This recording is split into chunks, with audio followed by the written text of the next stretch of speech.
Okay. Hello, everybody, and welcome to the Virtual Touring Masters live from Hockenheim. My name is Keith Barrick, and I will be joined today by Toby Davis to give you all the racing action. Toby, excited for today? I'm always excited for the Virtual Touring Masters, Keith. We should have some good fun here today at Hockenheim Ring. It's always exciting. Never a dull Yeah, moment. the interesting thing about this one is it's going to be Slipstreaming Fest. So look forward to this one very much. It's like Speedway, but just with a few other corners going the opposite direction. Right, we've just got a quick advert for you, and then we'll be right back.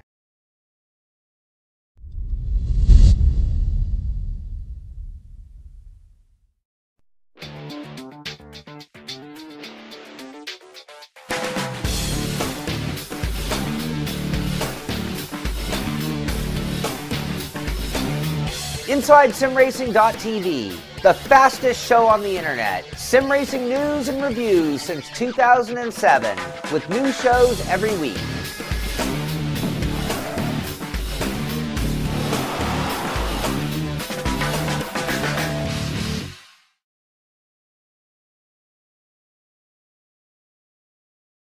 And we are back, and I just want to quickly go through the championship standings at this point, Keith. Yeah, Because after the last round, where we saw some curb-hopping madness just before Christmas, if you can remember that back that far, we've got Robert Wiesenmuller at the top of the championship now, and some would argue that's where he belonged earlier in the season, but of course.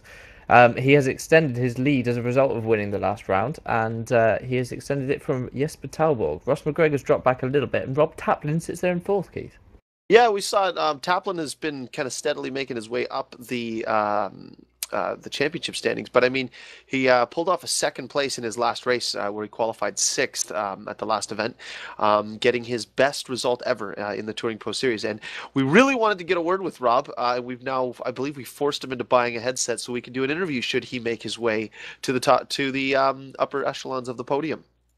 Which I would hope he does once again, because it's nice Yes. to see a new name at the top of the sheets. It's all very boring if we've got the Jesper Talborgs and Robert Wiesenmullers of this world winning everything. But who's your money on here? Because obviously we're at Hockenheim Ring, which is which, as you know, is full of long straights and coupled with And just tight a little bit, chicanes. drafting, a little bit of drafting. It's all about power, isn't it? All about power, a little bit of drafting, and a little bit of craziness, as we're going to see shortly here with a couple of the chicanes that are at this track. It's you're literally putting your life in the hands of the vehicle you're driving, but it's been an exciting season so far, and I mean we've seen some good racing, we've seen some ups and downs, and I wouldn't expect anything less here at Hockenheim. Yeah, and we've got a striker ring coming up soon as well in the championship, and that's another fast Germanic track. It's actually in And Austria. extremely hard to say as well too. Striker ring. I think I'll take control of the German. Very nice. So we'll head into the server now, and obviously we've got Jesper Talborg at the top of the timesheets, and he is flying in that Porsche, literally flying off track right now. Maybe he got a contract to cut the grass here. But also interesting is you've got Mr. McGregor up there, also in a Porsche. Yes. Got Simon Shepherd's up in 7th place there. He's in the BMW M1. You've got Nielsen's in the top 8. He's in a Porsche. Kevin Enderman's up there in the Sleeker. So you've got one or two drivers that perhaps should be, you would argue Mr. McGregor's having a bit of a contest on there. Flash the headlights as well. But there's obviously a mix of cars here that work at this track. Well, I mean, we've just seen just while we were getting the broadcast up and started, we've seen the times actually close up quite a bit.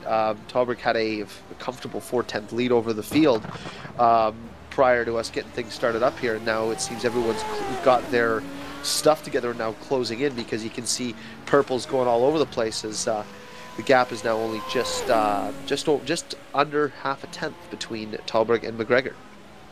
Yeah, and this is the interesting thing about this sort of layout, is that the first sector might suit its one car. Certainly, the final sector will suit the.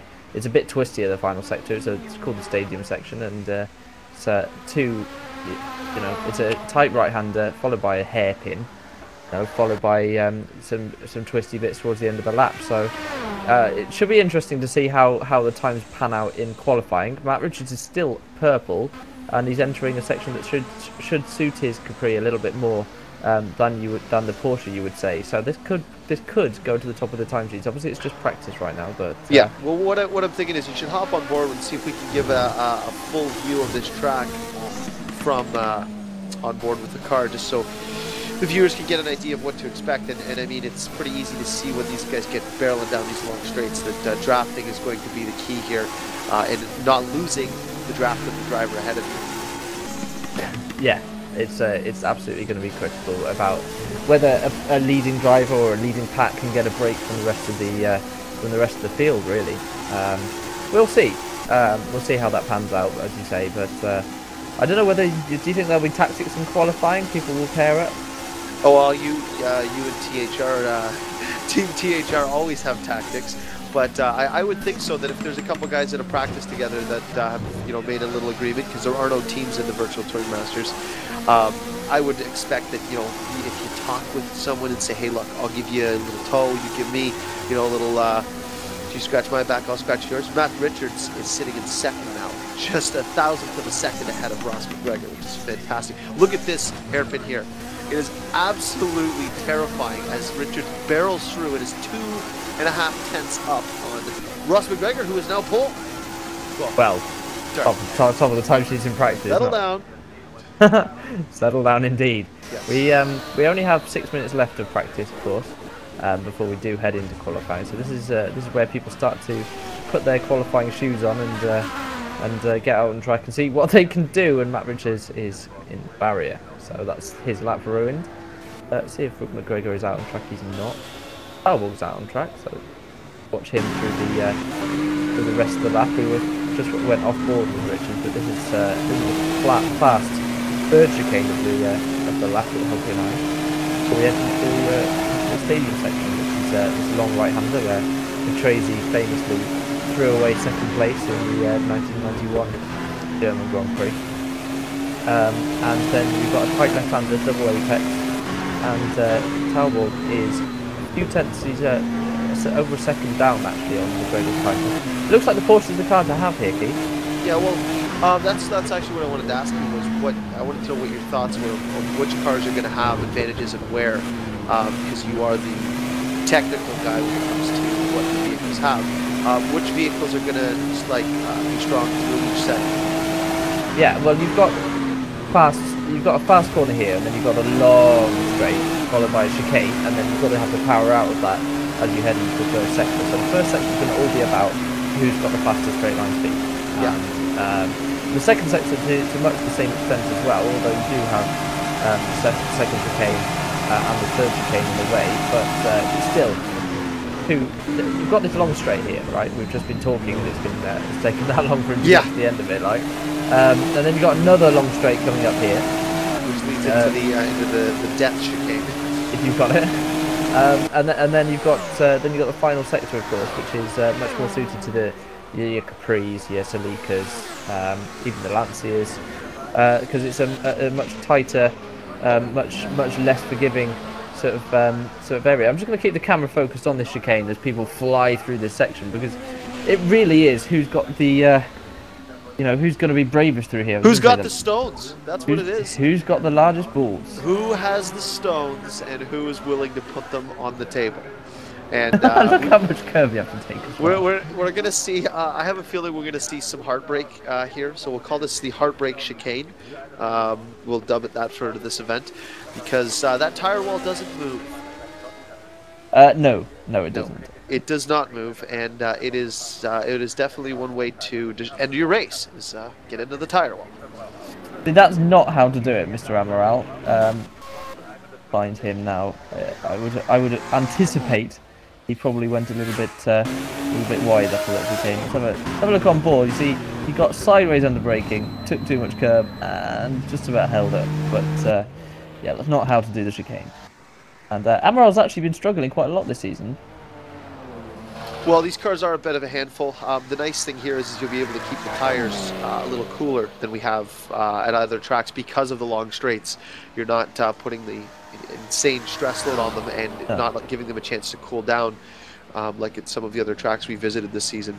Indeed, and tyre wear as a result shouldn't really be a factor, should it? So it's gonna be interesting, but I don't think it's gonna be a factor like it was if we saw Eric Tveit drop like a stone through the field at the last round. So. Yeah, well, I mean, it's nice to see we've got a nice mixture again. We've got Ross McGregor, who won the season opener. Talbot has yet to win a race this season, but is always up there, and obviously multiple champion in TPS. Matt Richards still seeking that big result in Taplin. Already taken a second spot on the podium one race this season. Would love to pull a win off here. And I mean, if you're within a couple tenths of the guy in front of you, the draft here is so huge that it'll be fairly easy to keep close with the guy in front of you because of that. Yeah, well, I'm just gonna hang on board with Richards for a moment. See, look how much more grip he's got through there than Powell was on the Fortinet. Yeah, it's just insane. But I was hoping that Jesper would stay a little bit closer to him so we could discuss the slipstream, yeah, because these two guys are pretty close on track. They're both pretty quick guys as well. But Richards has pulled a massive gap on Talbot. Well, actually, this will give us a good indication of where each car has its strengths. As he goes a little wide there, tried a different approach to that corner. Once out of that, he missed it completely. As Talbot, you'll see Talbot is pushing. It's not like he's just letting him get away. But this shows the contrast between these two vehicles. It's just a little loose coming off there on the final corner. Yeah, well, watch as he goes through the turn one now. Watch Talbot creep up to the back of him on the straight. It's just a case of power versus finesse, really. That's right. And the Porsche does definitely have more power. The simple fact, and Talbot more power. Thanks, Alan. Well, let's actually see. We're going to go through the first two chicanes here, and again, it's going to be this comes down to stones. Getting it hot, using everything you can, and getting a good drive off, because this long straight here leads into the heartbreak chicane. I love it. I think it should be like that forever. It's definitely not how we build the chicane now, but of course this is a historic track, so Richards is still up in the first sector, so. They covered quite well for that corner. He chewed up quite a bit of time on Richards there. But no, I mean, Richards is flying. This could actually put him to the top of the timesheets here in practice, but he is clearly pulling away from Talbot.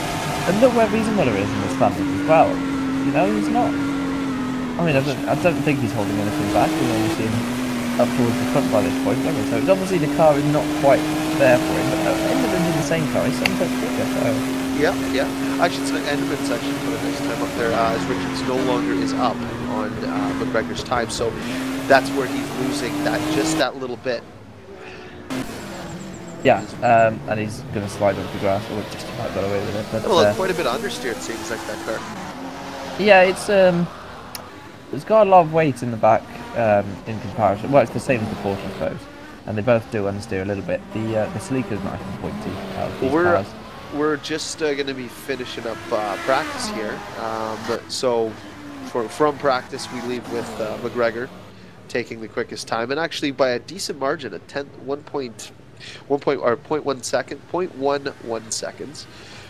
Richards in third, Taplin fourth, Enderman in a very good, solid fifth. With fairly close times. Those top five within half a second would be able to draft the entire race if you're not making any mistakes. No, they should be nice and close together, and obviously their times are close at the moment. So so if they qualify in the top sort of echelons in qualifying, look at everyone jumping out of the pit lane trying to get out. Well, just while these guys get started their lap, we'll just take a quick moment and we'll be right back.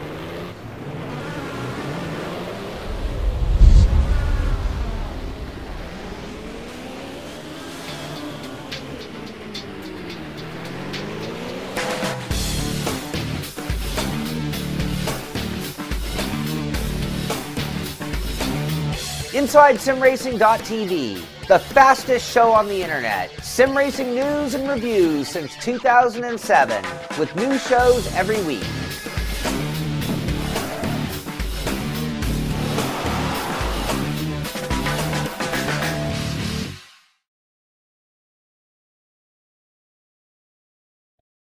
And we are back live from Hockenheim. We are starting qualifying. It's a 15-minute session, open laps. We're going to see if we can catch one of the gentlemen who has hopped on track fairly quickly, Ross McGregor being the quickest so far, but having a car in front of him to possibly steal a draft off of and squeak himself a pole position. Yeah, he's looked strong earlier in the season, didn't he? But faded away in the last race. Well, still though, a solid finish in the last race. It's just where was he? Sixth or something like that? Yeah, he needs to get he needs to have a bit more eye of the tiger. You know, he needs to roar, and he needs to push himself up the championship standings. He's sitting in third at the moment, 15 points back of Lisa Mueller. So I mean, if he could manage to get a win here, this would definitely catapult him up because Lisa Mueller seems to be struggling a little bit with just overall pace here. Interesting the line he takes through there. It's a double apex left-hander he turned it into. If you watched Matt Richards earlier, he was hugging the inside of the corner, and it's obvious that it depends on the car, maybe, I guess. Yeah, but well, the other Richards was understeering a fair bit, so he's going to have to, he wouldn't be able to drive what McGregor's doing. Yeah, he obviously just has to get the car in and get it to take a set. With McGregor, he's obviously trail braking through into the centre of the corner and turning the car on a much lower apex speed, but he's doing a better exit. Just looking at the fastest times since the server had been up, the quickest time was set by Stoffel Van Doorn. He did a 1:55.462 at a top speed of 322 kilometers per hour. Future Formula One driver, that is, Stoffel Van Doorn, and TPS Hall of Famer as well. Just popped on to do a few laps and just show these guys how it's done, but would love to see him venture into one of these races. It'd be fantastic to see him drive one of these. Yes, it would, and you know, he's definitely, as you say, going to be in and around McLaren Formula One team. Whether he actually gets to drive for them full time, I don't know. But he's been taken up as part of the driver development side of things. I think he's probably going to be in GP2 this year. I definitely think he'll make Formula One because he is a Touring Pro Series champion. It's a definite. By that extension, we should both be in F1, yeah. Yeah. I was I would say I like just a quick prediction, a little early prediction. I'm going to go with McGregor because he's just driving with some authority. It looks like more so than we've seen in the past races, even more so than when he won, because he was he kind of lucked into that, but he was very consistent. He just looks hungry here, like he's driving fantastic. He put himself in the right place at the right time, didn't he, for that win as far. Absolutely. You know, he was there and thereabouts, and the guys in front of him made mistakes. So anyway, Matteo Orban's done a 56.3, which is not going to set the world alight, but it's not too bad. It's I don't think it will be pole. I think pole will be in the high 55s. 56.3. Yes, just out of nowhere. Well, yeah. He's that's not such a bad time, but I don't think it will be good enough for pole position. No. But still, certainly top 5 material, isn't it? We were saying that the fastest time we saw was a 55.8, and you want to be within that half-second buffer for the draft, because the guys up front will be drafting and passing, and you just put yourself in that position, get close, be there to take advantage of anything that might happen throughout the course of this race. Good time there for Rob Taplin. He moves up to second place. Rosemeyer comes through. Rosemary. Rosemary. I again apologize for that.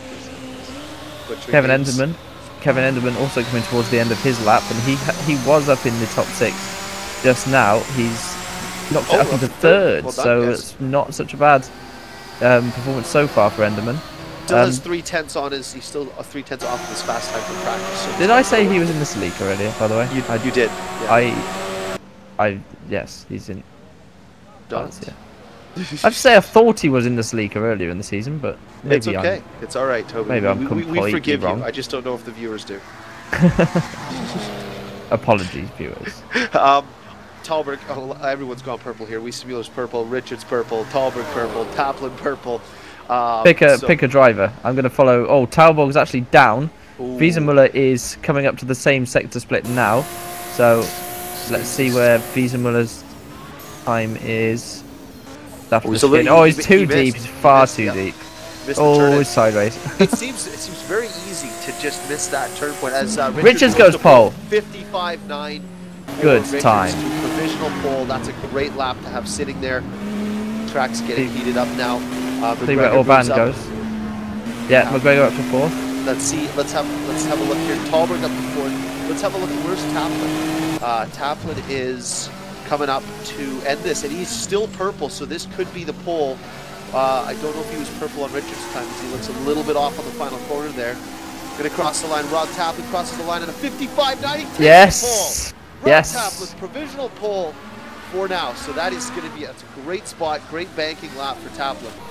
Enderman's well off. Wiesenmuller is struggling, so that was a genuine time. He wasn't hiding his pace or anything like that. Lennon is up in 9th place at the moment. He's coming through towards Sector 2. Reese Gardner's in 11th. I'm hoping that Reese has some luck here. He's been having the worst luck this season. Yes, and, he is.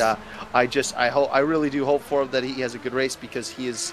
It's odd hours for a gentleman from Australia, so he's a definite trooper for being here. And let's give him some of that commentator's luck. Commentator's luck. Since when does that actually happen? By the way, I need to apologise to Enderman. I somehow got him confused with Lars Brookman, and I apologise, Mr. Enderman.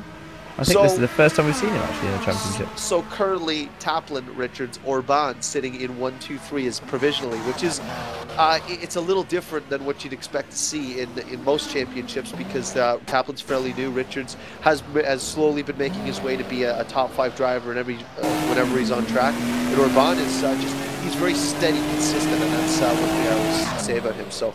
It's nice to see these guys up front. Tallberg struggling a little bit here in qualifying, only at a 56.5 when we saw 55.9 out of him in practice. Yes, there's plenty of time left, but it takes 2 minutes to do an outlap here, so these guys are going to be right on it, haven't they? Wiesenmuller coming through towards Sector 2. He's only 6/10 off. It would improve him if he can maintain this through the final sector, so we'll stick with Wiesenmuller just for now. Talbot does improve his time, but doesn't improve his position. Nope, just to a 56.2. We know he's got that pace, but I think it's, what it's like in qualifying, where, especially at a track where you literally are putting your stones on the table to get those couple of tenths. It's just a fine line of being risk versus reward, because if you do it too many times, you run out of time, and next thing you know, you're sitting in 8th, 9th place when you could be pole, as Wiesenmuller moves up to a 56.5. which puts him provisionally in 6th position. That's better than he was doing before. Yeah, he was mired in the 57s before, but Ross McGregor 8/10 off on this lap. Rob Taplin is coming up to the first chicane, and he's ruined his lap. Matt Richards is just about to start his flying lap. Talbot's 4/10 off pole, so he's not going to improve. Let's have a look. Orban's 5/10 off pole, so he needs to pull something out of the bag if he wants to improve on this lap. I don't think he will. But Wiesenmuller is coming up towards the chicane of death. No, it's Heartbreak Chicane. Heartbreak Chicane. It is. We'll go with that. Yeah, Heartbreak. Oh, he's hit the wall! There's the Heartbreak right there. Oh wow. Oh, that's going to be fun. This race. It is. It's you put yourself out there. And things just don't work out. It's heartbreak. It's certainly going to be interesting to see how many people hit that wall. Richards has been very strong through the first sector, and he's only a fraction of a tenth off pole position, which is currently still being held by Rob Taplin, by the way. Taplin is probably like, all right, this session's over, guys. Let's end this right now. As he heads up for heartbreak. Oh, just drops the wheel too. Yeah, that's lap over. So shame for him. Orban, I think, was quite a long way off. So Wiesenmuller on an out lap. Enderman coming through towards Sector 2 just after this chicane. Improve. Let's see. Oh, that looks so smooth through there. He's in a Lancia, and these are the best cars handling wise. I'd expect him to see him quite a long way off at the end of this sector, but he'll probably make up some time in the final sector. Let's have a look. See where he's at. 3 seconds up. If you're in the Lancia and you're a little underpowered, you need to strategize and say, okay, I've already got my lap done the best I can do on my own. I need to plan to be behind somebody and use their draft. Like get behind Taplin, McGregor, Richards, Tallberg, anybody who's got a bit of pace on you, use that draft. Like you only get 15 minutes, and it's huge. Track position is huge, especially at a track like this. So, you know, you got to be a little. You have to take qualifying very seriously, because you know, if you're putting 3 or 4 extra guys in front of you, that's just making your life a hell of a lot harder. Absolutely. There's no Eric's fight currently on the server, and I'm a bit concerned by that, because he was my prediction for a win here. I hope he turns up, because he's in the mad M1. Yeah, and usually he's within about 3 minutes left of qualifying, so he's actually still ahead of schedule for the fight. He's ahead of schedule. Let's see how Matt Richards does through the first sector this time round. He was a little bit down last time, but he's in the same car as Taplin, so you'd expect to see him. If he's beaten Taplin's time through the first sector, then he's on for a good lap. So he's coming up towards that split now. But no one seems to be able to get near the times they were doing in practice. Obviously, the pressure getting to them. Aha! Richards is less than half a tenth off. Oh, well, so, that was a good hard right on the limit. Right on the limit, up to the edge of the track. This is looking good for Richards. He was on the power all the way through that corner as well. Back end trying to get away from him, but he kept the back end under control. So we've got this left chicane. I think it's called the Senna chicane. So he's got to nail this. He missed the first apex, but he's nailed the second apex. He uses all the curb, uses all the track actually. Just a little bit of a wiggle there. Little wiggle, little shimmy, little shake. Yeah, he's coming through towards the stadium section now. Less than 2 tenths off. He could still do it. Taplin, I think, missed a couple of apexes through this section. So, but Richards has been struggling a little bit too through. He's got an odd approach to this corner here. But oh no, I held it down to the inside, but he's really wide there. I don't know. It's far too wide. You lose a chunk of time if you do that. That's the problem. He's just a little wiggly. I think once he knew he messed up the one corner, it just throws you up a bit. However, we've been wrong before, as we're like, oh, he's gone pole. Enderman up to 4th, going ahead of Jesper Tallberg. But stays 3rd. But yes, Enderman up to 4th. Tallberg struggling a bit here with the qualifying session. Now in 5th, and Wiesenmuller in 7th. So, a very interesting first few laps to this race. Attrition obviously is going to be the name of the game when you have heartbreak chicane on the track. I think we will see some people caught out by that. I absolutely almost guarantee it. Lennon is in 8th position at the moment, which is his best qualifying of the year if he can hold that position. Simon Shepherd in the M1 is doing okay in 9th place. Talbog's just started a lap. He's going to have 2 flying laps on this round.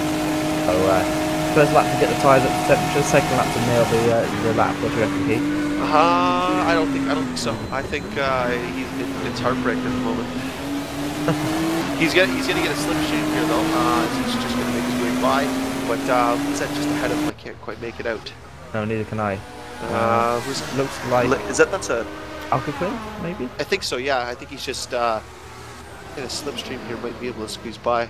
Oh, and he's oh, look at that! Dear. Who is that? Who is that? Please don't be Ockerclint, because I didn't. I think it was. Oh dear. Let's have a look. It was. And I think he dropped the wheel headed into.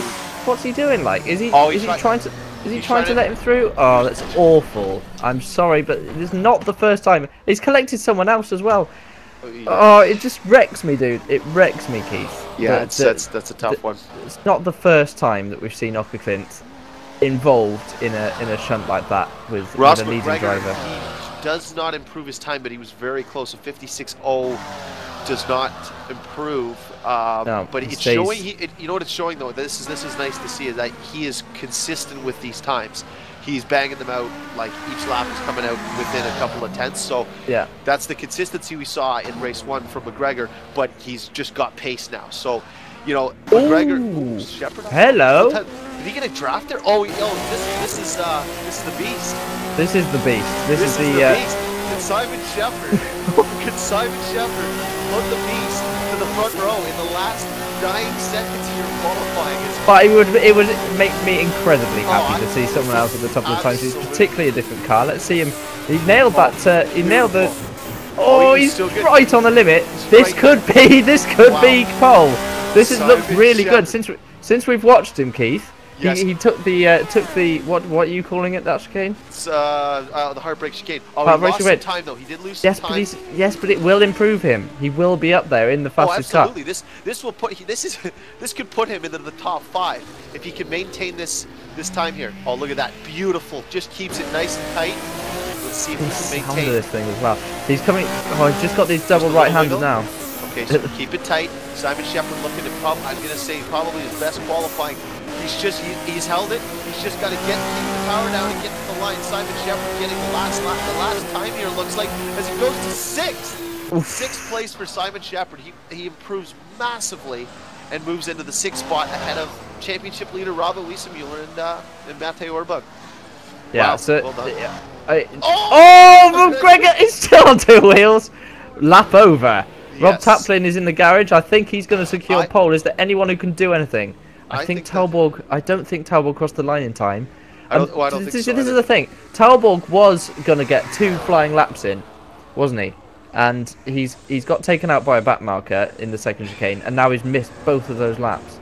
Yeah, and I think that's going to do it for taking Rob Taplin to get his first pole ever in the Touring Pro Series. Steadily getting better with every race. It's like a fine wine that's aging. So Taplin is going to be overjoyed with that. Top results. Well done. So we're going to take a quick break. We will be back in a moment, give you the grid, and we'll see you soon.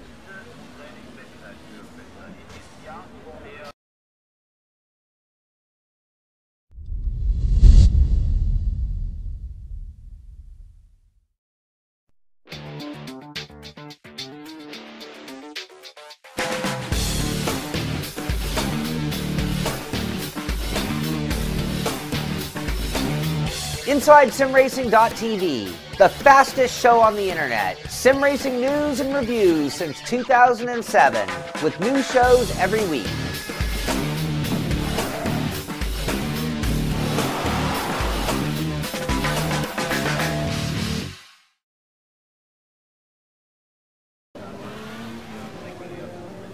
And we're back. So we've got the qualifying grid, and an interesting one it is. Oh, I mean, this is great to see Taplin up on top.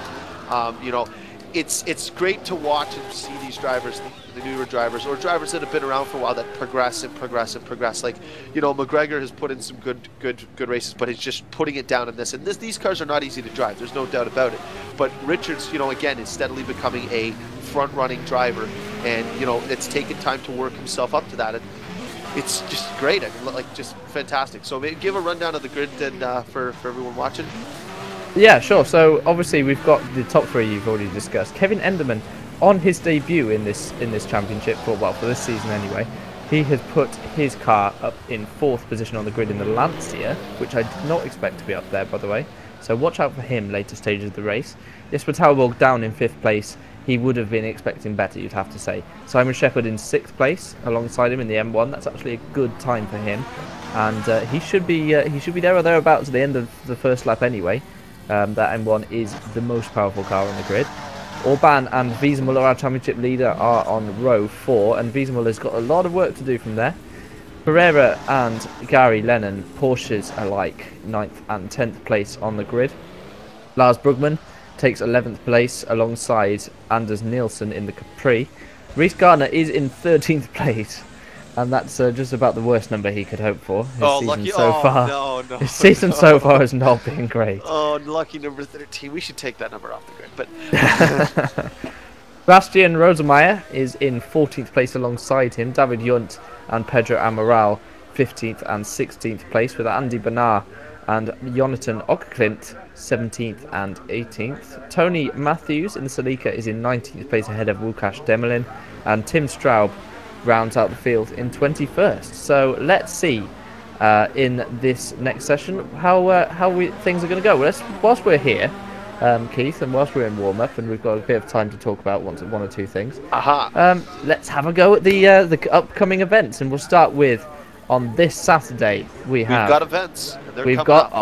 We've got the next round of the virtual Carrera Cup, and we are heading to Germany, believe it or not, to the Norris Ring. Your favorite. Not my favourite, actually, by quite some stretch. But the championship's heating up nicely. I think Spade obviously are doing a fantastic job in the constructors. So so we'll see. I mean, it's going to be tight, and it is a tight track. Is Norrisring. So so we'll see.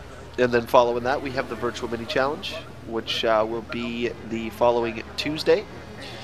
And we will have, I'll just pull this up here. So the next one will be the virtual mini challenge, will be the following event. And then after that, we will have the next virtual touring masters, which unfortunately I will not be available for. I will be in sunny Jamaica, tanning on the beach. Right for sun? Yep, just enjoying a little bit of sun. And I was thinking about bringing my laptop and commentating there. I have a feeling that you probably would never see me again because my girlfriend would murder me and bury me on the beach. So it's yeah, I won't be around for that one, so we'll have to get you a co for that race. But if I can sneak away, I might to watch the race. So predictions, Toby, predictions. Well, I'll tell you one prediction I do know. Rob Taplin's on pole position, so I think he will get a podium. That's a fact. No, wait. So he will get a podium. That's my prediction. Okay. All I right. think the winner of the race is going to be Jesper Telborg, because The winner of the race is the person who crosses the line first. Oh, thank you, Keith. I didn't realise that. Yes. Yeah. I figured I'd just throw that out there so you were aware. We got 30 seconds for these guys to grid up. We're going to do a formation lap. They will do one lap around at a normal speed, which then they will return back to the starting line for a standing start. My prediction is that one of these drivers is going to win, first off. I actually got my money on Ross McGregor. I think I just see something in his driving so far that it looks to me like he's got that consistency that he had in round one. He's also got pace. Now, I had a funny prediction from TPS driver Andrew Waring. He said, my prediction is the leaders smash and heartbreak chicane, and Gary Lennon sneaks through for the win. Oh, what's happened here off the line? Who is that? It's Ockerclint and someone spinning into him. I'm not sure who that was. Maybe pull a replay. Just have a quick look and see. We got some time, so. Yeah. It looks like Tony Matthews got into Ockerclint there. Yeah. So. On the grid. Yeah, coming away. They're having fun flashing each other as well, turning each other off. Well, so you do think that Taplin's going to take a podium? Who do you think is going to win the race? Talbot? Yes, Talbot. I think he's got the most sense out of the top five in my opinion. He's got the experience for one. Of course he does, and he's got the race running pedigree as well. It's boring to suggest Talbot win every race, but it's definitely it's definitely not going to be Simon Shepherd. For one reason and one reason alone, he's in the M1, and that car is brutal. It is tough to drive. We've seen Eric Tveit, he's got pace. He's got pace, and then he's actually got a lot of talent as well. Well, and also he we watched him fade off once the tires started to wear. The last round, he was there. He was close, but just kind of faded off a little bit as the tires went. But I mean, it's going to be great to see a couple of different cars in a slipstream through this event, and Heartbreak Chicane is going to be one to watch as we just follow the cars just winding through it. As you slow this down, as they're doing this in the formation lap, picture them doing this at double, probably triple the speed, you'd say. Yeah, these cars, as you were saying in the practice session, do 320 kilometers per hour, which in English, for those of you who like miles per hour, is getting on for 200. Yeah, it's 190 something. That's just crazy. It's insane, actually. It is, particularly since these cars are from the 70s and 80s, Keith. It's quite insane. Safety wasn't really a big factor back in those days. No. It was just a bunch of tin, and you took some bungee cords and wrapped them around, and you had yourself a seatbelt. Yeah, something along those lines. These cars were actually quicker than F1 cars in a straight line for a period of time as well. Before the turbos came in. Yeah, and you could take it to the grocery store and go pick some groceries up too. Well, it's not the Volvo from the old PTMs. from a couple seasons ago. Yeah, that car was fun. Well, we've got the drivers will be lining up here in a second. Tires are going to be cold, so these guys are going to need to be prepared for that. And I wonder, who do you think is going to get the shot off the line? I mean, there hasn't been any standout for the starts. But we've seen some fails, haven't we? We saw RW. RW, yeah. he had a problem off the grid, having taken pole actually, and, yes, at Salzburg Ring. So yeah, I mean, Talberg went through a funk a couple seasons for, I think it was a couple of seasons in different series where he could not get off the line, and I believe he's remedied that now. But look at everyone, you know, just that little angle makes all the difference in the world. You know, Toby, you're actually famous for your starts. Yes. Richards is just getting himself prepped as these guys line up. We're going to see some lights here any second as these guys file in here. It's a very interesting light setup. We're just going to see one light come on, the light will go off, and then the green will come on. Yeah, hopefully they do actually light up for us, but the grid should be pretty much lined right now, so we are going to hope that we see the starts. Here we go. Here's the light, and it's green, and we are away at Hockenheim for the 4th round of the Virtual Touring Masters. Oh, look at this tablet, he's dropped way back. He's gone back, Talberg's through. Richards up to the lead. Richards takes the lead from McGregor. Had a good start, but Richards has done him round the outside. Taplin is back up to 3rd place. He's battling away with Jesper Taubon there side by side. This will be the first set of slipstreaming that goes on, but Shepherd has dropped back a little bit, and perhaps we were. Riesemueller's down to 14th. Oh, what happened to RW? Down to 14th. Well, see if we can find out from someone who can help us. I'm not going to go back on the replay because these guys. There's five guys actually up near the front. They're just breaking away a little bit from Shepherd, from Bruno Sousa Ferreira and the like. But McGregor takes the lead from Richards. Okay, we're gonna come through heartbreak chicane here. I know I've labeled it that, but we're gonna see as these guys go through full speed. Let's hope there's no heartbreaks here. Too early in the race for that. Everyone filing through. Oh, I see something off. Oh, there's some problems in the background.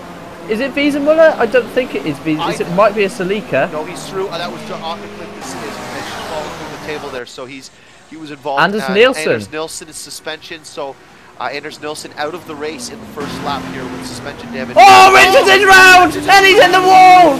Richards, Matt Richards, what are you doing? Oh, he's stuck. He's stuck. Who's that? That's RW in the barriers. He's got through there, but Richards is stuck. Through. Richards is stuck on the wall. I think he's waiting for everyone to go through. RW made it through clean. Let's Bruno Sousa Ferreira up to 6th place. Enderman behind him in 7th. Gary Lennon creeping up the table at 8th. Let's see if we can capture. Gardner up to 9th. Nice. I'd like to see Reese up in the top 10. Let's see if we can capture a replay of what happened to Mr. Matt Richards. And he's now just getting going here. I don't know if we'll be able to go that far back, though. Seem to be caught. He's got some damage. Here we go. Ooh, he came in hot. That's what it was. He's gone too deep. He's gone too deep on the first lap. You've got to be a bit more cautious than that, my friend. Tires cold, and he's into the Pirelli. Oh, that's a tough one. It's a tough break. But he's a long way down now. If you look at these guys and look at this slipstreaming. By the way, Jesper Taubon is right there. Shepherd's in 4th place. Who have we lost in the top 5? That was Richards. Oh, of course. I'll watch the race now. Yeah, Taplin and Talberg battling hard, but this is allowing McGregor, who, again, consistency, we've already seen it from him. He just bangs out the laps, and now he's gonna be like, okay, I'm gonna get in the zone here, and hopefully these guys battle hard, because Taplin won't want to give up position. He knows that he's got to hold on. But Simon Shepherd in the Beast is in 4th place. He's there, isn't he? And he's just got to maintain. Let's have a look through the chicane. Oh, that is such a terrifying, terrifying. So savage. It's unbelievable. It is. So Reese Gardner in 9th place. Robert Wiesenmuller only in 10th. This is our championship leader. So Wiesenmuller has gained up some spots back from what he had lost early on, but still struggling. It's not where he needs to be in a championship hunt that he's in. No, not at all. Not at all. Let's have a look at this Enderman versus Bruno Sousa Ferreira battle that's going on for 6th and 7th place. And ahead of them, they've got Mate Orban as well, a fraction of a second ahead. This is a nice train we've got. Yes, here. it is. Oh, a little bit wide. Just gets a little loose. And that looks to the outside. Enderman trying around the outside of Bruno. Not going to do it there because he's gonna have to cross back over, try to get a slipstream and try to just put one down the inside into the final corner if he can. He's close. Is he going to do it? No. Simpson just holds the line. Holds the line. It's tight stuff here. That Lancia handle is so good. Look at the grip it's got, and it looks so flat as well. It It is. takes these corners flat. You know, does. it's by flat I mean level. There's no roll on it like you see Toby with just the lost the back of Taplin. He's 2.8 seconds back, so he lost 1.4 Ooh, seconds. look at the Back up. grip. Lince, is he gone? Is he by? Oh, he's side by side. Lince Let me is show running you. out of steam though. Yeah, just to show you the Porsche, even the run that Enderman's got, the Porsche is able to just pull away just a little bit. Look at Get back to the slipstream. Get back to the slipstream. That's what he's got to do. He's got to use that slipstream, stay close, get by, and then hope that Bruno might just push him a little bit. Look at how sitting. Just incredible the balance and stability in that. ooh, that Porsche looks horrible, doesn't it? You would not want to be in that. I'm going to stay off board now just to see. Enderman has got the slipstream. He's going to go up the inside. This is not where you want to go side by side, guys. Heartbreak And Salsa Ferreira has done the sensible thing there, and he has stayed well away from diving in there side by side. Coming through there, Wiesenmuller goes through. Behind him is David Junt. Tony Matthews is the next car on the track. Then Rosenmeyer and Andy Bernard. Matt Richards has moved up to 15th place, but it's nowhere near where he should Tim be. Straub. Now, I got to point out, Rob Taplin is now 7/10 back of McGregor, pulling away from Tallberg. So these two guys, McGregor and Taplin, have both gapped themselves from multiple TPS champion Jesper Tallberg. Yes. Taplin looks like a man possessed. Look He at that closed the car. gap from 1.7 seconds down to 0.5 in just one lap. So the draft is definitely going to show with Taplin chasing down McGregor as he's punching a huge hole in the air right now. Did you want to update your prediction? No, You're going to stick with McGregor. Don't tempt me. No, but I still feel McGregor. McGregor has a lot of experience, has already won a race. Taplin, we saw, was in control of the race last event, but just couldn't quite keep it all together. As Taplin takes the fastest lap of 56.8 with full fuel, that is a fantastic lap. Gardner's move ahead of Kevin Enderman, who's dropped back 3 positions, so 2 positions. Well, So, Richards is going to come barreling through the grid. We saw the pace he's got. He's up to 15. He's 21 seconds back of the leader, but he's got... Taplin is taking the lead! Oh, Taplin, around the outside. Done it? How has he done that? Let's have a look. Let's see. It must have been a mistake. Oh, look at this! Wow. Oh! Slipstream all the way. Happy days. That is a fantastic run on him.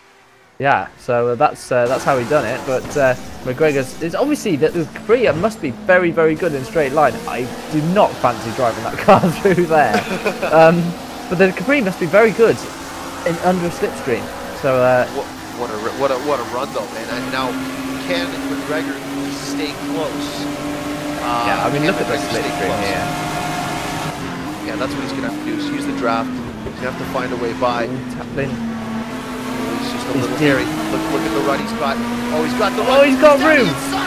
McGregor trying. He's not gonna do it. He doesn't have. I think he's running to a much higher wing. That's why he can't get alongside him. So once he pulls out, oh, he's side by side. No, it's ducks back behind. Yeah, that's going to be really tough for McGregor if he is running that much higher wing, because it just looks like, oh, it shoves it up the inside. Not quite enough room there, but showing Taplin he's not going to just fade off.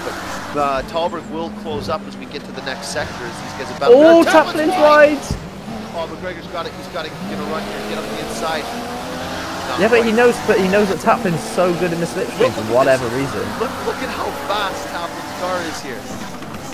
Well, now that McGregor is in the slipstream, you can see he's just holding on. But just coming off the corner. Here we go. Here we go. This is going to be interesting. Can McGregor close up enough into the first game? Well, we saw Taplin got a great. He must have had a great run out the first corner. Oh, wow, and look at this. Look at this. It's no chance. No chance for Taplin. Nope. See you later. I'm going to take the lead. Oh, he's thinking about going side by side. They're going side by side into the chicane. Oh, McGregor's just a little loose there, coming off the second part of that chicane. And it's a clean move, and McGregor takes the lead. Yeah, but for how long? Look at that car. Look at that car in the slipstream. It is a menacing-looking beast, too. Oh, this is a scary spot. Heartbreak, boys. Remember, you're headed into Heartbreak. They are side by side still. Oh, McGregor thought about it. You can feel McGregor going, I'm gonna go here. I don't know how many. Meanwhile, Gary Lennon's breezed past Bruno Celso Ferrero, I assume in the slipstream. He's moved himself up into 6th place. And next on the list is Kevin Enderman, who would love to get back by. But I really don't want to miss this leading battle. No. And these two are This is like DRM tense NASCAR. apart. Yeah, all about there's no bump drafting, of course, in TouringProSeries, so you won't see that. But otherwise, yeah, might as well be NASCAR, Keith. The cars are the same technology. Yeah, that's true, and they also go 200 miles an hour, so. But yeah, this is going to be a bit of a back and forth. But see, Tolbert, because he's out of that slipstream, he's going to need them to battle through the corners because he's 3.3 back and he's not closing. Simon Shepherd quietly in a fourth, but he has Orban on the back of him, so maybe he'll pop on board with those guys. Let's just because I think there might be a pass between Orban and Shepherd. Oh, look at that! Look at how close Orban is to the back of Simon Shepherd. Now let's see what this. Look at the one come off the corner there. Now can Orban get close enough to use that slipstream? Oh, this is the thing, isn't it? I mean, the M1 just has so much power off the corners, but look how slow it is. Look how slow it is in the apex. Bye. And then only towards the end of the straight does the slipstream pull Orban back in.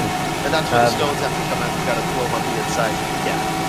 And hope that there's not a long straight afterwards that the M1's going to get you back. But that's right. But yeah, I mean, this is going to be hard for Orban actually to get by. The M1's the car to have for this track, I believe. Absolutely, yeah, definitely. Well, I mean, Toby is actually now closed a little bit. He's now within 3 seconds of the leaders, so that's good for Tolbert, but that could make it interesting. Oh no, he just dropped another 4/10, so spoke too soon. We'll see. I mean, it only takes the leaders to battle a couple of times, doesn't it? And he's got a good run through there as Matej Orban, and he might well just be close enough here to stay in the slipstream and not let the M1 pull away. But look at it. Yeah, he's trying. That's got to be frustrating as you're pushing up. What's he doing? Why is he not? He should be right. If it was me, I'd be right in behind that M1, just trying to get every single bit of slipstream I can. And Orban's gone too deep in that chicane. Shepherd pulls away, and there's only a 10th between the leaders. Yeah, just to point out, Simon Shepherd, this would be his best result ever in TouringProSeries, as his 2 other results were from a Division 2 race. So his best race in a Division 1, best position in a Division 1 race was a 10th at the first race at Spa in this series. So Simon's got to be over the moon at the moment. Just got to hold it together. Still got a long ways to go. Just got to keep your composure. Talbot has crept back towards the lead. It's only 2.6 seconds, and you can actually see the Porsche in the background. McGregor's lost a bit of time through the apex of the first corner there, but it could be a 3-horse race at some point. By the way, Wiesenmüller's quietly moved his way up into 7th place. He's not too far back of Shepherd, so it could be salvageable. You mean Lennon? I do mean Lennon, but also I mean Shepherd. So he's only 5 seconds back, and within reach of getting to there. So, like this is a 23 lap race. So you're on the 7th. Did it say Enterman's in the pit lane? What's he done? I wonder. Damage? No damage. Did he accidentally start with qualifying? Possibly. I've done that too. So have I, but. It is the most frustrating. Not great. By the way, we've lost a few drivers. Andy Bernard, Tim Straub, and Lars Bergman. Unfortunately, Anders Nilsson we lost in the first lap. So let's head back to the front of the field and let's have a look, see how. Oh, Lennon's run wide through the king with no name. Yeah, and this puts Wiesenmüller right on the back. He's got a drop. Look at how good it is in the slipstream. Gary Lennon it's like he's standing still. It's going to be like he's standing still, isn't it? Oh, Lennon's braked a little bit later. I think RW just is thinking, okay, I don't need to cause an accident here. I don't need to put myself out of the race. I have a championship I got to think about, and I can do it just after this. Just like that. Yeah, the slipstream is very powerful in these cars because they're doing such high speeds, and Wiesenmüller's going to sneak through, is he? Oh, Lennon's trying to battle him out. No, he's backed off. Lennon might try to look down the inside, take it back. No, Wiesenmüller takes it. So 6th place for Robert Wiesenmüller on the 7th lap here of 23. So we've still got a long ways to go. Tires will eventually start to fade off. McGregor's lost the back of Tapper. I'm going to say there's a mistake. There was a mistake made. Let's go back a bit because that must have just recently happened. Yeah. Where? Oh, We're not... where did... Oh, hello. Oh, hello. What's happened here? So I think the slipstream was a little much, got too hot, and went to cut the grass for a little bit. That's the end of that battle for a short period of time. Then whether Taplin is able to pull away now and crack on and make hay while the sun shines, we'll That's see. right. That's when you make it. The hay must be grown in the sun. Tallberg, the one thing about Tallberg in your prediction is that Tallberg is probably the most experienced driver, one of the most experienced drivers in Touring Pro Series, hands down. He probably has more experience than a lot of the drivers combined in this series, and he's been in these positions so many times where if he's given the opportunity, he can count on to try to take advantage of it. Yeah. So, Taplin had to lead. Taplin was in his position in the last event and just couldn't quite hold it together at the end of the race. So, we'll see as this progresses into the 8th lap. Simon Shepherd having a cracking race in the 4th position, which would improve his best race finish ever in Touring Pro Series by 6 whole positions. That's pretty good. That's a pretty good improvement, isn't it? Absolutely. And Orban's just a nice, comfortable 5th position at the moment. Wiesemuller in 6th, as he just got by Gary Lennon. Bruno Cesar Ferreira having a good run at 8th. Reese Gardner, though, very happy to see. Just a nice, comfortable 9th, having a good race. Staying out of trouble. But he also puts him, he's actually fairly close to Bruno Cesar Ferreira as Richards closes in on... That's the damage, by the way, for his car. I didn't need that. Right. Yeah, it's just extra weight. I thought he went in backwards, but obviously not. But, so he is closing on Yunt, hand over fist. He's running very quick lap times. Let's have a quick look here. What do you think the last lap? We've got some people in the pit. Oh, I forgot. There's no. I was going to say, why is he speeding around pit lane? There's no speed limit in this pit lane because it's of the era. So there was no. Yeah, there was no pit lane speed limit back in the day. So the last lap for Taplin was a 1:57.4. For McGregor, 1:57.8. For Tallberg, 1:57.8 as well. Yeah, so Taplin looks good right now. Simon Shepherd is lapping faster than the leaders, as well as Mate Orban. They're lapping faster than the leader at the moment. So that actually puts something in either half a second quicker. Shepherd was half a second quicker than Tallberg last lap. That's a pretty crazy notion if you think that he does 3/10 a lap for the remainder of the race. He will catch Tallberg. I have to say, although it's an absolute beast to drive, the M1 is the best suited car for it. Absolutely. So the car I'd want to be in. So David Yunt and Matt Richards are possibly the closest 2 cars out on track right now, and Richards is obviously struggling in that car as they lap the back marker there, but Richards has got the run on Yunt, and he's going to go through, and Yunt actually lets him through. Yeah, so, I don't think you wanted to try to go side by side through here.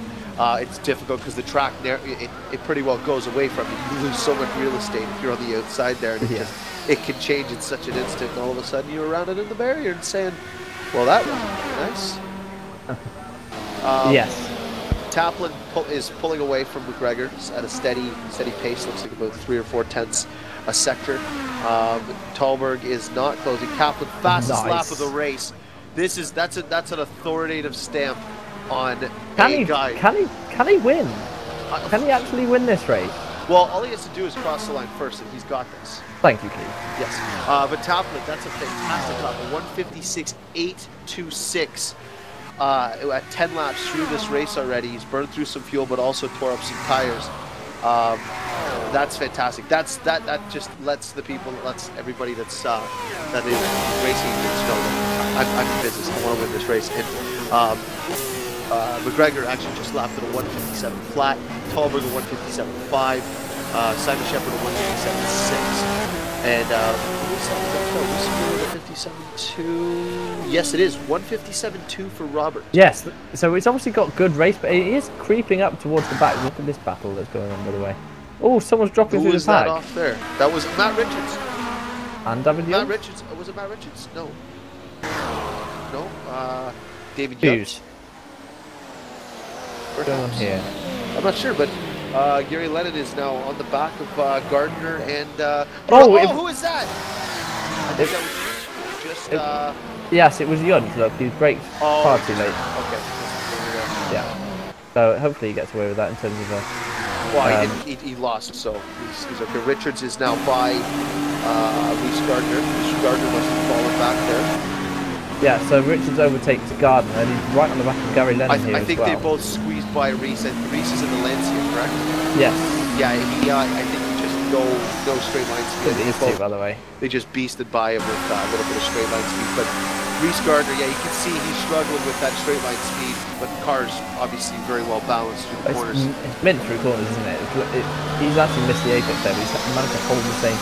Richards got a slight brake problem there, it would seem. Oh, Richards very sideways and taking far too much speed in these corners. That was the problem on lap 1. That's what happened on lap 1. You overdrive the car and you take too much out of it early on. And I mean, we're not even halfway yet. It'll be difficult as the race progresses on here. Yeah, I think he's struggling with that. Sorry. Struggling a little bit. It looks like a bit of understeer, and then that just is compounded with the lack of straight line speed.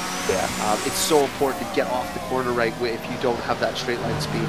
Like how it turns in though, compared to the Porsche, for example, which takes forever to take a set. That car just turns in its planted. We're closing in the back of Orban. Orban is still just right on the back of Shepard, and they're like within 0.3 of a second. Oh, he's closer than he's ever been. These guys have been just like this almost this entire race. It's fantastic stuff. Yeah, let's see if he can get close enough. Richards and Gardner are swapping positions. I just want to see these two through the chicane. Orban's right there, isn't he? He's just not quite got enough straight line speed. That M1 is just lightning. He just needs to stay there, stay in that slipstream. I'm absolutely impressed with Shepard's run here. We've seen how difficult it can be to drive from watching Eric to White, but he's handling this car fantastically. He's be very proud of his run so far. It's fantastic. A little bit loose there from Rabat, just a little too much curve. You just see it's that slow yaw of the car. Lennon's dropped back once again behind Gardner and Yunt now. But Gardner not thrown away lightly here. No, these two are having. But Richards moved up to 8th position as a result of that. That is a fantastic run, considering he went all the way to the back. Yeah, he's not done. I don't think he's done yet either. No, I can see him getting up to possibly the top 5 because people are gonna. This is where the attrition's coming in now. But you've got to, Gregor. Oh, but Gregor fastest lap of the race. Is he gonna get what's that? He did 0.3 quicker than Tappan that lap. So how far does he get? 2.3 seconds. So I like my prediction right now. Yeah, it doesn't look at these two, by the way. I really just want to see whether Orban can just stay in the slipstream long enough and just send one up the inside. It's the only way to get through. He's drawing back in now. He's drawing back in towards the end of the straight. There is a button to turn on to see the top speed of each car, by the way. Yeah, which button would that be? I'm just curious because I'd love to know the speed of that M1. What he's hitting top. Actually, I can tell you, but it is nice to see on screen. It is. Top speed is H. So McGregor has the fastest top speed. Yeah, but that's in the slipstream of Taplin, isn't it? So. Oh, look at the speed that Orban took through there. That was almost bordering on Naughty, actually. No, we'll leave top speeds up for a second. Yeah. So it's interesting because Taplin's only doing 316, and he had the draft of McGregor too. Where is Shepard? Oh, he's second. He's second, yeah, 320. Yeah. So that's by himself, I would say. Kilometers per hour. Yeah, he might have had a draft. See how loose Orban got there? He went a little. That's exactly what happened to Richards on lap 1. Came a little hot in the first part of that chicane with the left-hander. The car gets a little sideways in the yaw, and then you try to correct it as you go through the right-hander, and the car just washes because you're transferring all the weight. But McGregor, that's a flying top speed. Yeah, as I say, it's Reese Gardner's out of the race while we were just discussing top speeds. You gotta be kidding me! See if we can catch it. Oh no! I know exactly what's happened here. Oh, I know exactly what's happened here. Oh, he's hit the. I think he's hit the back of Yunt. It's hard to say on this replay, but well, no, he's just change the view. Okay. Yeah. So he just came in so hot, hit him. Oh, and he's airborne. Ooh. Did he collect Lennon? Yes, I think he probably did collect Lennon too. Oh, I feel so bad for Reese. I've known Reese a long time, and I think this is probably the worst stretch of luck he's had in all of his sim racing, and I know it's probably just killing him, but we're rooting for you, man, and keep on coming, because eventually it'll break. Wiesenmuller, by the way, Taplin set the fastest lap as well. Yes, he did. A 56.7 he did, and also it was they're bouncing back and forth. But Taplin does last lap, McGregor did a 56.7. Taplin did a 57 flat. Now it's reversed this time. Tolberg had a 57.7. So I don't think Tolberg can challenge for this unless something happens. And we've seen it in race 1 with RW and Tolberg getting into it, where McGregor came through for the win. Simon Shepherd is closing on the back of Tolberg. He was 2/10 quicker that last lap. He is eating away at that gap, and Orban is just losing the back of Shepherd now. So Shepherd in a shout for a possible top 3. There's only 15 people left in the race, by the way. It's a race of attrition here. It's absolutely a race of attrition, isn't it? Well, but I mean, with the hazards you have of those like heartbreak chicane there, it is so easy to just, you know, a small lapse in judgment where, you know, hey, this is like looking back at old Formula One and old racing in general, like historic racing in general. One lapse of judgment, you can be dead. Where like, and you can clearly see it when you drive on a historic track like this. I mean, I'd be terrified. You're literally taking your life in your hand, and I mean, you will have lapses in judgment when you're at some point. Nobody is perfect. We're not machines, unless you're Vettel. That's why, yeah. But that's why they didn't used to drive at 100% though, and the ones that did drive at 100% used to win the championship. Exactly. Because you know, they couldn't afford to drive at 100% because at 100% you make a mistake. Yes. Can't be at 100% if you can't. Anyway, we're talking about bygone eras, while Simon Shepherd, Orban and Wiesenmuller are all in the same shot, and this is Wiesenmuller is in with a shout of 4th place here. You'd argue Kalborg is probably slower than Wiesenmuller right now in the race as well. Yeah, it's I'm very Taplin just in a 57.5, so he lost time. He's going fast, he's going a little slower, fast and slower. This is allowing that gap to get closed up. McGregor is now 1.9 seconds back. Look at Wiesenmuller down the inside of Orban. He's got the room, but Orban's got the draft on the outside. Wiesenmuller's going to have to back off. Smart move. You're going into heartbreak, and you. Oh, he's in the wall!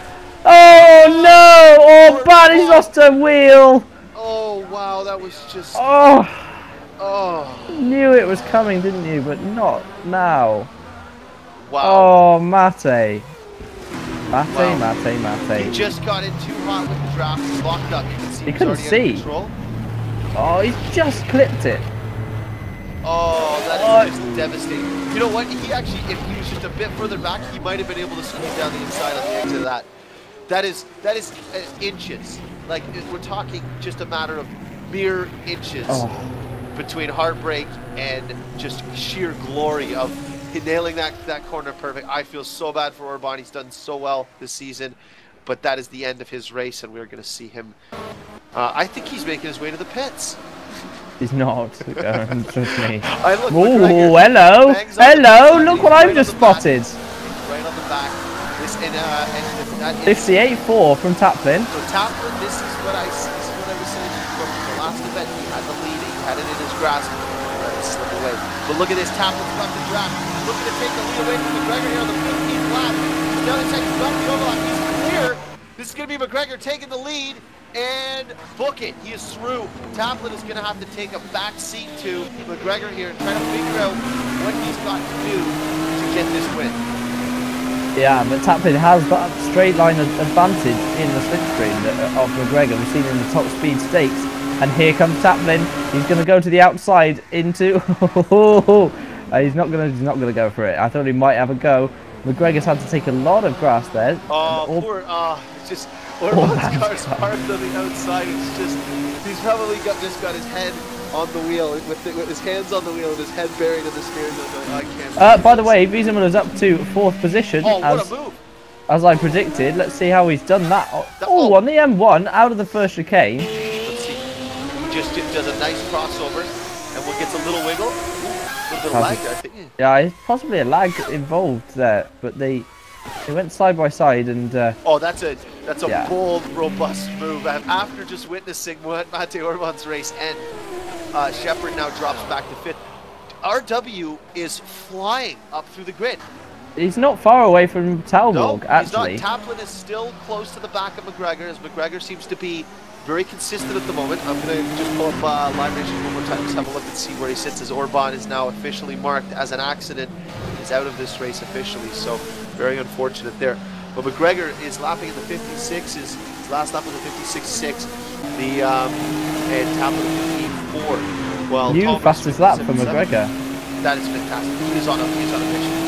Like I said, my prediction, I saw something in him in practice. This guy's hungry and wants it.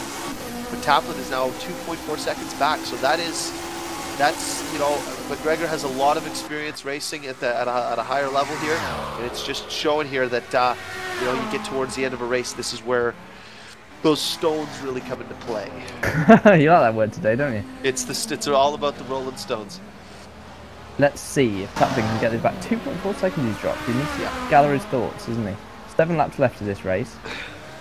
Plenty of time. Well, this will be a big shake-up too in the championship. But I mean, RW closing on Talberg like he is, he will want that third so he can salvage as many points from this as he can. As Taplin is he's struggling. He seems to have gone over that hump of tires still being a little having some quality to them, and he's just struggling now. And with 2.4 seconds back, I can't see him making that up without a mistake with the laps that McGregor's banging off here. No, indeed. Oh, and he's run onto the grass as well through there, so some work for him to do. He's gotta think. He's got to think. Okay, all right. If McGregor's now gone, I need to do my damnedest to not allow myself to fall off enough that Talberg closes in. Because if Talberg closes in, RW's going to be there, and you know, if with the amount of laps that are left, you're talking, you go from, you know, potentially winning the race to possibly finishing 4th. So you have to look at it in those terms. If you know after just even a lap that you're not going to catch McGregor, you have to switch your focus.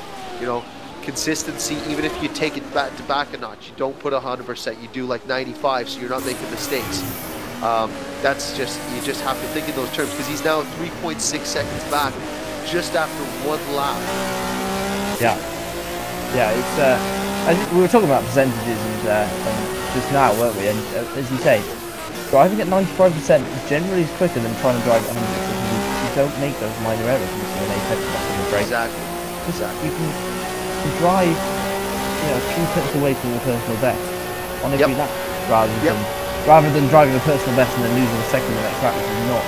Well, we were seeing that for a number of laps between McGregor and Taplin, where McGregor would do a slower lap, and then he would do a fast one, and then he would do a slower one, then a fast one. And same thing with Taplin, but I think though McGregor just found the inner strength to just be consistent, find that comfortable percentage of how much you're pushing, and you know, you use what you've got left with the car, tire-wise and whatnot. So he just did a 56.9 again, so he is in the 56s consistently now here in 17. Taplin's he's got to gather his thoughts. He's lost another second over the last couple of laps. So yeah, he's down to 3.5 seconds. So Taplin is going to just got to focus. That's what he's got to do. Keep your eye on a second place finish. Yeah. It'd be huge points for one, but he would also match his result from Cleveland as well too. Yes, it would. And he's actually not in such a bad championship position. We'll quickly have a quick look at the championship standings now. Whilst we're in the sort of so with McGregor if McGregor can hold off and take this win, it's going to catapult him up. He will be ahead of Talbot for sure. Lisa Mueller, if he stays in 4th, will drop down just a touch. McGregor might even overtake him. I'm not 100% sure on the points, the exact structure. I'll just actually check that. But I think Wiesenmuller will still hold on. He's in 4th place right now. So where's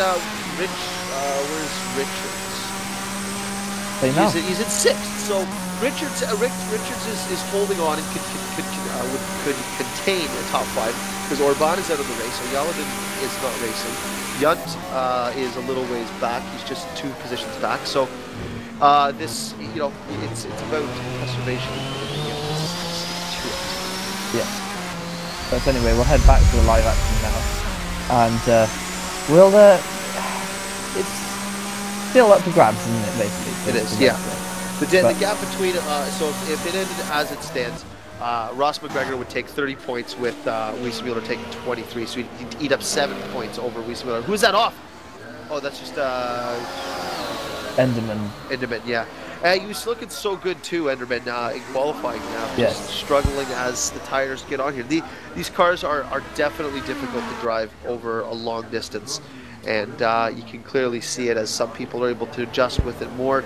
McGregor seems to be he's just in a zone. Like I said in practice, he just looked like he was hungry, he was consistent, but he also had the pace. And Taplin is now struggling at the end of this race here. Yes, he is. Tallberg is back to, he's 10 seconds off now. Weissmuller closing.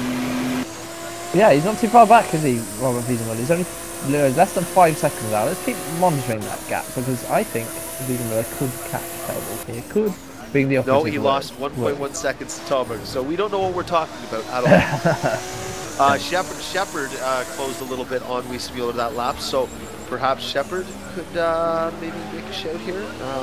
But Shepard's got to be extremely happy at the moment with his run so far. Yeah, his best result, as you say, to date. And fifth is really not that bad. But obviously, there's only 15 cars running at the moment as well. Well, that's 15 remaining. So you got a lot of guys who've gone out that were doing well. Orban, for example, was having a great run and just, again, mere inches taking him out. Matt Richards, fastest lap of the race, a 56.4. With damage. With damage at the 19th lap. I think it lightened the car. That's what I think. Matt Richards, absolute flyer. He's lapping now. Was that a 56.4? He's 0.8 a lap faster than the leader at the moment. I really wish we could have had him to the end of the race. I know, and I until we see more from Taplin, I would say Richards is the more competent driver. Obviously, he's a bit erratic, but he's certainly the faster driver. But Taplin's showed in the same car how to drive the race. Richards pushing far too hard early on in the race. Far too hard. He is prone to that. We saw that at Salzburg as well, where he was leading and he dropped back. I see a puff of smoke up here. What do we got going on? No one's off. Okay, just yeah, it's what Richards just did, I think. Oh, okay. As we were just saying, yeah, it's about a bit of attrition, but Sosa Ferreira is being closed in by Young ever so slightly. It's quieted down. Gary Landon did take some damage early on. Which incident was that? That was the. I can't remember either. It's not the All-In Keith. It's only about 3 o'clock your time, isn't it? Yes, I apologize. No, I was at the doctor, so leave me alone. You were the doctor? I was at the doctor, yeah. Ross McGregor's still consistently lapping 57.2. I can't see... we've seen enough consistency out of McGregor at round 1 at Spa that you can almost say that he's going to just keep banging these laps out, because I haven't seen a lot of big mistakes from McGregor in this season so far. So yeah, he really has regrouped from his last round and said, all right, I want this championship. And you know what? This is what you need to do. You need wins to win championships. I know this best because I went through championships leading, but without ever getting any wins and never win the championship. So it's very important. And that was one thing Ryan had always said, is that to win a championship, you must win races at this level. Anyways. Yes. And never has a true word been spoken. Yes. Ryan's one of those people that wins races and doesn't win championships, by the way. That's true. Very true. He enters the races and he either wins or he crashes, it seems. Particularly Cleo's season 2. Stones on the table, baby. Stones on the table. So Mr. Callan will hopefully be listening to our conversation about him, and I'm sure he'll interject. I'm sure some clever comments to say about that. Yeah. But Tallberg is closing on Taplin. This is what I feared, because Taplin has dropped. I'll tell you what he's lapping now. 58.4. Taplin last lap. Yeah. Tallberg 57.6. Weissmuller 57.7. Shepard back down to 58.2 with Richards closing. I think Richards is going to catch Simon Shepard. I have a feeling Shepard is now on a, just the tires are gone. That beast of a car is just getting more and more harder and harder to pull off the corner without wrecking. As you see Taplin just dropping wheels left and right, and it's allowing Talberg to close. Yeah, it's basically Taplin is pushed too hard, got frustrated that he's lost time, and is losing more time because he's frustrated, and now he's pushing too hard again. It's a vicious circle. Yeah. It is a vicious circle. We've all been there. Oh, we've all been there. Yes. I was the most prone to it when I was back in the days of a few years ago now. Yep. I was up near the front. On the line. And you throw it away. Just have the championship. Yeah, just take it. But and this will come with time, and that's the thing is, it's amazing because Taplin is very new to TouringProSeries, and we will see this develop over time, and that's the thing I love about commentating and watching and keeping up to date is you see these guys progressively get better. Like, for example, Matt Richards, if you saw his racing, let's say even a year ago, where he would be compared to now, it's night and day. And you see that all of these guys, like young guys like Eric Tveit started off, just struggling a bit, slowly, progressively getting better. I mean, it's just the natural progression of things. Yeah, I mean, Richards is a prime example. As Taplin gets very loose to the chicane, I was wondering what was going to happen there. I think that's the Amaral up in the background. But yeah, Richards is a prime example of someone who's developed as a driver and a person, I would say. Absolutely. He's got a lot more mature, I would say. Yes. And it's actually kudos to being with a part of a major team. Of course. It makes a big difference. You learn a lot. You get to absorb the experience. It's like being tutored, And he has competed in. Ooh, what's RW doing here? Oh, did he miss the corner? I think so. How many events? He has competed in 80 TouringProSeries events. 80. Yes, his first race was 2012 at Simmons Plains in the VV8S in 2012. He's entered almost every championship, to be fair. Isn't it? Yeah, and I mean it's definitely come a long way because I'm just scrolling through his results here. Best result is going to be third. So that was his best result. Was the third at Salzburg Ring. Yeah, which should have been a first, by the way. Yes. And you know what? Again, it's going to come with maturing and just being in these positions. That's why a guy like Talberg, you call like the Iceman. When he's in those positions, he's been there so many times that he has made those mistakes. Well, actually, I haven't seen too many of them. But the more times you're in that position, you have that stress on you, you learn to deal with it better, and you make those mistakes. Like Taplin will take this and use it. The next time he's in this position, say, okay, I got to take it a little easier. I got to keep those tires under me. I got to keep my head. Yeah, Talberg is by far and away the best teammate I've ever had. He's got such a calming influence. Oh, Taplin just right on the edge there. Sorry, Toby. Well, it's all right. Taplin's just got to be careful, isn't he? That he needs to get his head down now. He did open some time there though by pushing there, so he took it to 110% and then brought her back down. But the gap is 3 seconds, and we are with 1 lap to go, I believe. Yes. 1.5 laps. So McGregor firmly in control of this race. Is Richards going to close on Shepard? I don't think he's going to do it. There's just not enough time. Weisler's going to have to settle for the 4th, where he is sitting currently. And Taplin's just going to have to hold it together for 1 more lap to take another 2nd place. Yes, he's at 6 seconds off the lead. McGregor is comfortable there. He's coming up to lap of car. Just to finish what I was saying about Talberg, I mean, he was by far and away the best teammate I've had, and is a massive loss to the team. And he's showing that he can build a team around himself at Spade as well. So absolutely, Spade has done great things, and certainly have. And great team. Kudos to Jesper for making that decision as well. He could have played safe, and he's chosen to go with a up-and-coming team and develop with them. So, I don't blame him. I attest Jesper's skills and all of his knowledge to being my teammate for 1 season. Is that the same season that you threw away a podium? I did, yes. Yes, it was. It very well was. That was it. We've all had our great moments. I've got that one in there, Keith. You can't bring Bathurst up until Bathurst. No, that's true. No. You know what I was saying is that everybody's had those moments. I know it's a natural thing, but Yunt is all over the back of Sousa. It is. Look at this. The run. David Yunt taking a last lap pass here, trying to take 7th away from Bruno. He's got the overlap. Is he going to do it? Is he going to hold it? He's done it. Bruno Sousa just backs off a little bit. Oh no, he's pushing up the outside. He's not giving it up. And Yunt is through to 7th on the last lap. Oh, Wiesemuller!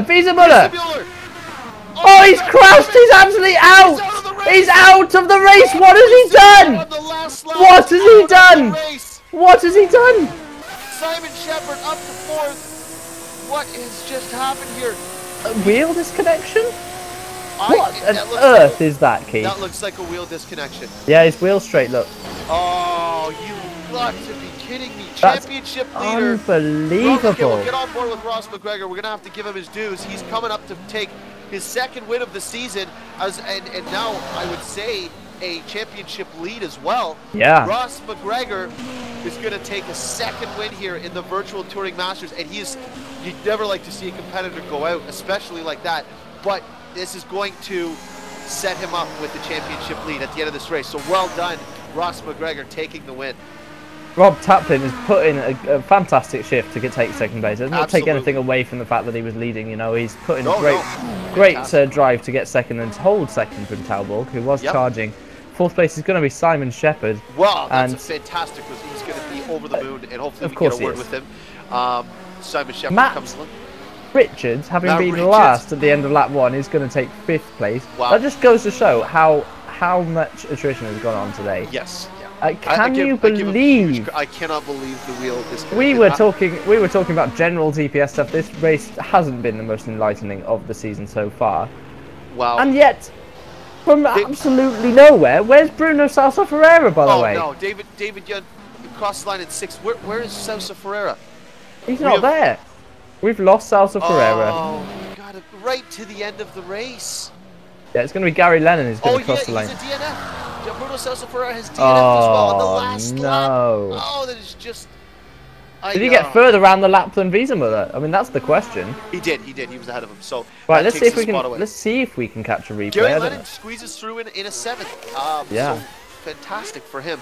And it's going to be Sebastian Brosmeyer in 8th position as well, followed by Kevin Enderman in 9th.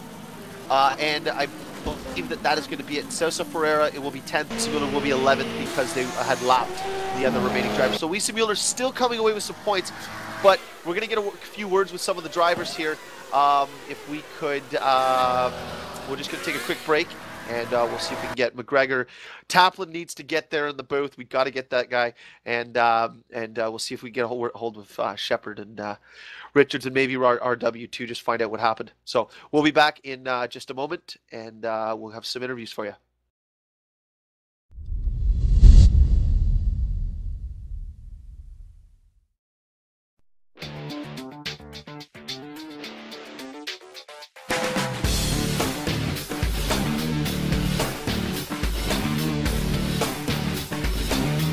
Inside SimRacing.tv, the fastest show on the internet. Sim racing news and reviews since 2007, with new shows every week.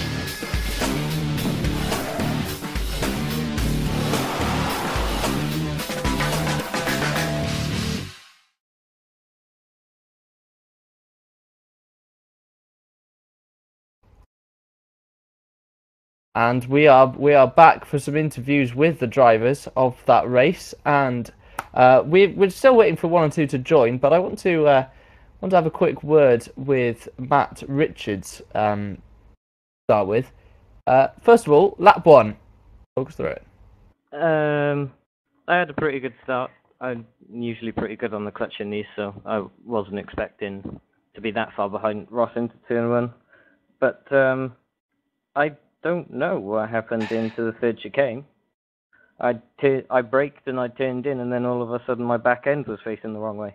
Yeah, we saw you smash into the barrier, so didn't really work out too well. But at least you moved right up to the field, and you secured 5th place in the end.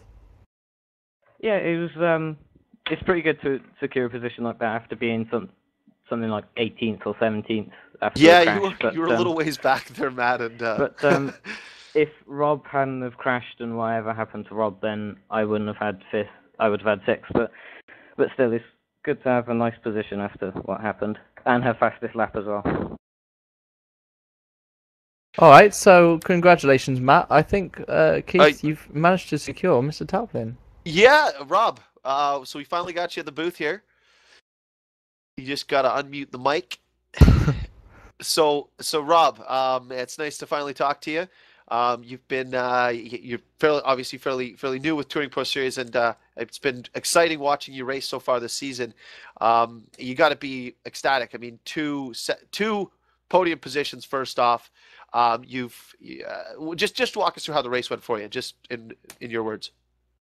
Well, it was quite a good race, quite straightforward. There was a few little issues and bits. I was having Ross chasing me down, and I went a bit wide as came to the stadium section. After that, I just fell back further and further, couldn't keep the tyres at the back. But I was quite happy with what I've done so far.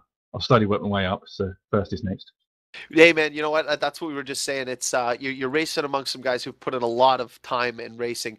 Like we were just saying, like Matt Richards, for example, he's done 80 races at Touring Pro Series and is steadily getting better and better. So I mean, I think I didn't have your number in front of me here. You had. I think you've done 14 races, I believe, so far, and it's amazing though. You've now been on the podium twice, and you're sitting in a pretty good spot to pull in a good championship run here. I mean, do you think if you can get it all together, get some wins, do you think you got a shot at this championship?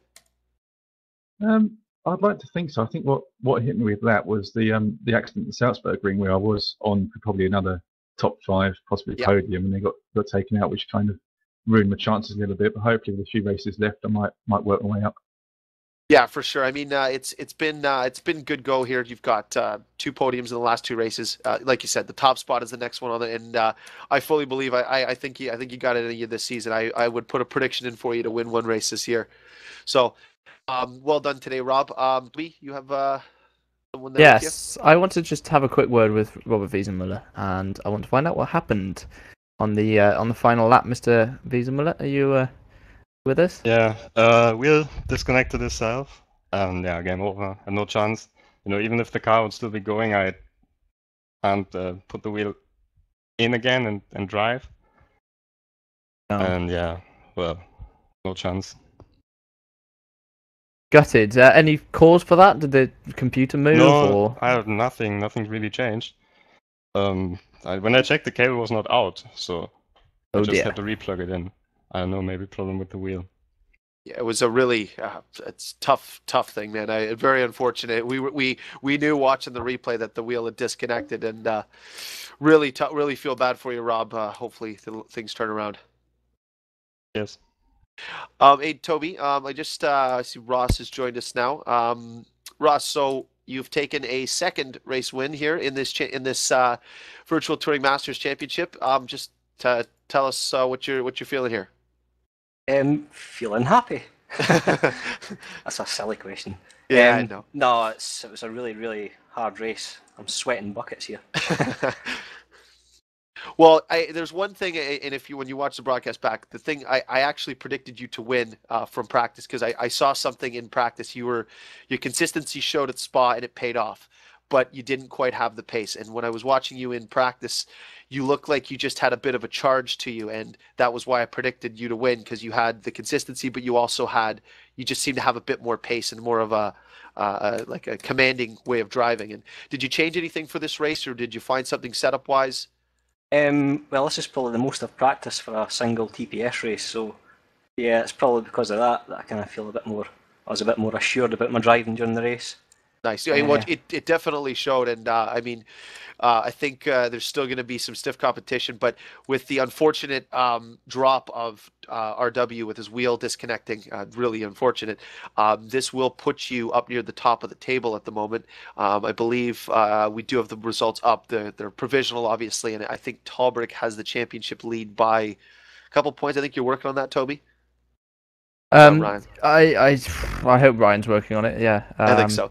But yeah, I mean, you got to feel. Do you feel confident now about your championship hopes? No.